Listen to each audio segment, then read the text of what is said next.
आपल्या गोठ्यातली काय करा, गाय गोठ्यातली गाय टिकवा. गाय, गायीचं तर महत्व सांगितलं तुम्हाला.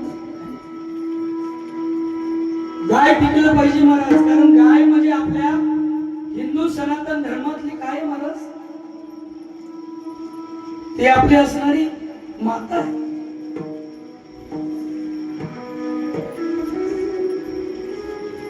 सगळ्या देवता लोकांनी ज्या मातेच्या उदरामध्ये राहतात, त्या गायीच्या उदरामध्ये, पोटामध्ये 33 कोटी देवता वास्तव्याला राहतात. ते गायीला किती त्रास होत असेल महाराज, विचार करा. काही कसाई लोक त्या गायीला, जिथं आम्ही माय म्हणतो, त्या माईला कोणी कापतं का महाराज? पण काही लोक जगामध्ये असे महाराज की ते त्या गायीला विचार करत नाहीत, तिच्या गळ्यावर सुरी ठेवतात. आम्हाला एखाद्या नखाला जर एखादी सुई जर टोचली महाराज, तर आम्हाला किती यातना होतात महाराज. तिच्या गळ्यावर जर सुरी ठेवत असतील, किती यातना ती सहन करत असतील. आपल्या दारामध्ये गाय असावी महाराज, गाय असावी. म्हणून आपल्या गाय, आपल्या दारातली गाय मात्र कधी कसायाच्या दारामध्ये बांधायची नाही. ती आयुष्यभर आपल्याला गोमूत्र देणारे, दूध देणारे, शेण देणारे महाराज. परदेशामध्ये त्या गायीचं, देशी गायीचं शेण अमूल्य अशा किमतीमध्ये विकलं जातं महाराज. थोडं विचार करा.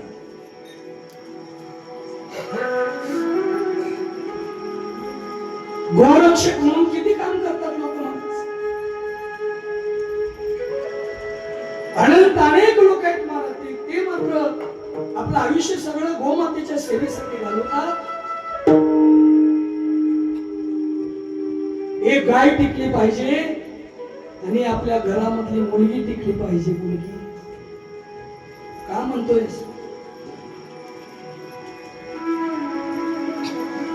आपल्या मुलीवर संस्कार करा. आपल्या मुलीला आपला श्रेष्ठ धर्म, जे धर्म हिंदू सनातन धर्म आहे, त्या हिंदू सनातन धर्म किती श्रेष्ठ आहे हे शिकवा. आपला धर्म एवढं श्रेष्ठ आहे महाराज. आपल्या धर्मामध्ये मुलीला मुलगी बनलं जातं, आईला आईचा दर्जा दिला जातो, पत्नीला पत्नीचा दर्जा दिला जातो. पत्नी बद्दल, बहिणी बद्दल कधीही वेगळे विचार मनामध्ये येत नाही. एवढा आपला अनंत सुंदर असणारा आपला धर्म आहे महाराज.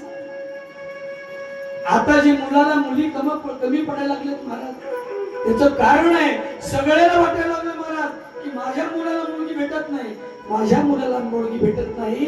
एक 10, 15, 20 वर्षाच्या खाली सगळ्यांनी त्या लोकांनी मात्र काय केले महाराज, कसायाचं जीवन जगले काही दिवस. त्या मुद्रामध्ये असणाऱ्या मुलीला त्या गर्भामध्ये संपवले. एक मुलगी जर संपली तर 1000 पिढ्या तिच्या पाठीमागे संपतात. जर एक मुलगी जर वाचली तर आपल्या हिंदू संस्कृतीमध्ये 1000 पिढ्या तयार होणार आहेत. एक मुलगी वाचली तर ती आई होणार आहे, एक मुलगी वाचली तर ती बहीण होणार आहे, एक मुलगी वाचली तर ती एखाद्याची पत्नी होणार आहे, एक मुलगी वाचली तर ती मावशी होणार आहे, एक मुलगी झाली तर ती सासू होणार आहे. जर मुलगी राहिली नाही तर नातं संपत. मुलं किती आहेत याला महत्व नाही, एखादी का मुलगी असेल ना असं म्हणत असं फार जीव लावते आपल्या बापावर, फार जीव लावते. एका गावामध्ये 2 मुलं, 1 मुलगी होती महाराज. एका दोनही मुलं शिक्षित झाले, उच्च शिक्षित झाले, कोणी डॉक्टर झालं, कोणी वकील झालं महाराज. दुसऱ्या गावात राहू लागले. बहिणीचं लग्न गरीबाला दिले महाराज. बहिणीला गरीब घरातील जो माणूस होता तो माणूस मात्र आपल्या खेड्यागावामध्ये वट्ट्यावर कट्ट्यावर बसून मात्र त्याचा जीवनच मित्र होता महाराज. त्याला सुख दुःख सगळं रोज सांगायचा, जवळ बसायचा. पण झालं काय महाराज, त्याला एक मोठा रोग झाला, मोठा असा रोग झाला महाराज. त्या मित्रानं मात्र त्याला काय केलं, दवाखान्यामध्ये ऍडमिट केलं. दवाखान्यामध्ये ऍडमिट केल्यानंतर डॉक्टर साहेब म्हणायला लागले, थोडा विलाज झाला पण खूप मोठी बिमारी आहे याला, याला 15 लाख रुपये खर्च येणार आहे. हा मित्र म्हणायला लागला, हो डॉक्टर साहेब माझा मित्र म्हणून याला दवाखान्यात आणलं मी, याच्या पुढे मी काही करू शकत नाही. हो मग याला काही मुलं वगैरे आहेत? आहेत आहेत 2 मुलं आहेत, 2. त्यांना फोन केलं, डॉक्टर साहेबांनी बोलून घेतलं, कॅबिन मध्ये बसलं. मोठा मुलगा कॅबिन मध्ये गेला आणि डॉक्टरला विचारू लागला, का हो थोडं बाजूला, डॉक्टर साहेब माझ्या वडिलाला काय झालं, कोणता रोग झाला? नाही बाबा, ऑपरेशन केल्याशिवाय गत्यंतर नाही. 15 लाख रुपये. त्या मोठ्या मुलानं एकच विचारलं, मला 15 लाख रुपये तुम्हाला देईल, पण मला याची शाश्वती सांगा. 15 लाख खर्च करून माझा बापाचं ऑपरेशन झाल्यानंतर माझा बाप जिवंत किती वर्ष राहील याची गॅरंटी द्या मला. घामाघामाचा माझा पैसा आहे, हे 15 लाख रुपये देईल मी माझ्या बापासाठी, पण मला याची शाश्वती सांगा. 15 लाख खर्च केल्यानंतर किती वर्ष माझा बाप राहणार आहे? डॉक्टर म्हणायला लागला, बाबा याचं काही सांगू शकत नाही, पण तसं जर असेल तर मी 15 लाख रुपये देणार नाही, ऑपरेशन करा नाहीतर नाही. डॉक्टरला राग आला महाराज. ते म्हणायला लागला, जा भाई चल, चालता होई तू. त्याला बाहेर पाठवलं.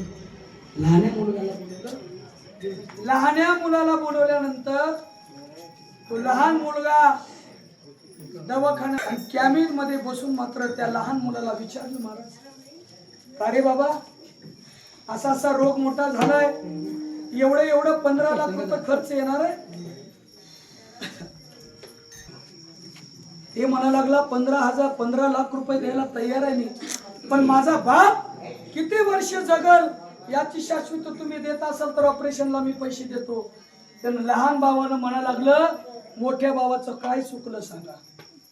त्यानं जे म्हणतोय ते बरोबर आहे. डॉक्टरने म्हणलं, दोघंही सांगते व्हायला, थांबू नका. त्या आजारी पडलेल्या बापाच्या मित्राला बोलवलं आणि मित्राला बोलवल्यानंतर ते म्हणा लागला, त्याला काही मुलगी वगैरे आहे का? हो आहे, हो पण गरीब कुटुंबात. त्या मुलीला बोलवा. त्या मुलीला बोलून घेतलं महाराज डॉक्टरांना आणि सगळी हकीकत सांगितली महाराज. सगळी हकीकत सांगितलं. ती मुलगी म्हणायला लागली, डॉक्टर साहेब मी फार गरीब आहे, हो माझ्या अंगावर जेवढं सोनं असेल बापाने केलेलं आहे, ते अंगातलं सोनं वगैरे सगळं तुम्हाला काढून देते. वाटल्यास तुमच्या दवाखान्यामध्ये मोल मजुरी करत, फरशी पुसत, पण माझ्या बापाला वाचवा, ऑपरेशन करा साहेब. 15 लाख पेटेपर्यंत तुमच्या दवाखान्यामध्ये मी काम करत, आयुष्य माझं गेलं तरी चालत. डॉक्टर म्हणायला लागले, महाराज तू म्हणलीस ना एवढंच बस झालं. ऑपरेशन झालं महाराज. ऑपरेशन झालं. गावाकडे मित्र त्या आपल्या मित्राला घेऊन आला. ते आजोबा मात्र किती वर्ष राहिले, 4-5 वर्ष राहिले महाराज. ते आजोबा वारले. वारल्यानंतर सगळ्यांना कळवलं, मुलंही गाडी घेऊन आले महाराज. आणि ही गरीब मुलगी पण आली महाराज. अंत्यविधी व्हायला लागला. अंत्यविधी यात्रा निघाला असताना जिथे विसावा दिला जातो, त्या विसावा देत असताना त्या प्रेत यात्रेला थांबवलं, प्रेत जमिनीवर ठेवलं आणि बांधलेलं जे ज्वारीचं हे असतं ना ओठी ते सोडली, ते खाली करी ते प्रेत उचलायला लागले महाराज. जे मेलं होतं ना त्याचा मित्र जवळ आला, खबरदार एक प्रेत मी उचलू देणार नाही, अजिबात उचलायचं नाही, याची अंत्यविधी मी होऊ देणार नाही. का झाले, कशामुळे होत आहे असं? का तो मित्र म्हणायला लागला, हे मेलेला जो माझा मित्र आहे ना त्यानं माझे 15 लाख रुपये द्यायचे, जोपर्यंत त्यानं मला 15 लाख रुपये तुम्ही देणार नाही तोपर्यंत मी याची अंत्यविधी होऊ देणार नाही. ते पोरं पुढे आले मला, बोलवा त्या पोरांना. ते पोरं म्हणायला लागले, बापाचं आम्हाला देणं माहिती नाही ना घेणं माहिती नाही, आम्ही तुला 15 लाख रुपये कशाला द्यायचं, का द्यायचं? हा माणूस म्हणायला लागला, तसं जर असेल तर मी अंत्यविधी होऊ देणार नाही. किती कोणाला एवढं म्हणल्या ते 2 मुलं जे आहेत ना ती मुलं पळाले, अंत्यविधी करा न करा, जाऊन गाडीत बसले महाराज. जे बापाच्या डोक्याला मुलगी हात धरली होती ना ती मुलगी जवळ आली, हो बाबा, बाप तर जगामध्ये राहिला नाही, तुम्ही माझ्या बापासारखे आहात, तुमच्या पुढे पदर पसरते, एवढ्या माझ्या बापाची मूठ माती होऊ द्या, हो मूठ माती होऊ द्या, वाटल्यास तुमच्या घरामध्ये आयुष्यभर मूल करणीचं काम करत, पण माझ्या बापाची अंत्यविधी होऊ द्या. त्या मित्रानं मात्र काय केलं महाराज, तिला जवळ घेतलं. रडू नको बाळा, असा काही प्रकार नाही. सगळ्या पाहुण्या रावळ्याला जवळ घेतलं आणि म्हणायला लागला, ऐका,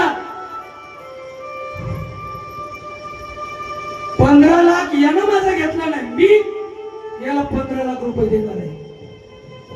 त्यानं पायी पायी 1000, 2000, 1000, 2000 असं करत करत करत करत करत करत वर्षानुकाठी माझ्याकडे 15 लाख रुपये जमा केलेला आहे. ते 15 लाखाचं वारसदार कोण आहे याची मी परीक्षा करत होतो बरं का. तर या मुलांना मी 15 लाख देणार नाही, या 15 लाखाची वारसदार कोण आहे तर ही गोर गरीब असणारी मुलगी आहे.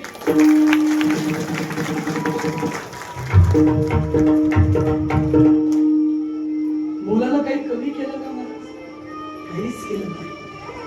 पण मुलीकडे काही दिला का बाप? मुलीला तर गरीब कुटुंबात दिला होता, पण जेवढं बापावर प्रेम मुलगी करते तेवढं कोणी करू शकत नाही महाराज. म्हणून मुलीला वाचवा, मुलीला संस्कार द्या, मुलीला जपा. मुलगी जर कॉलेजमध्ये गेली तर ती वेळेवर परत येते का?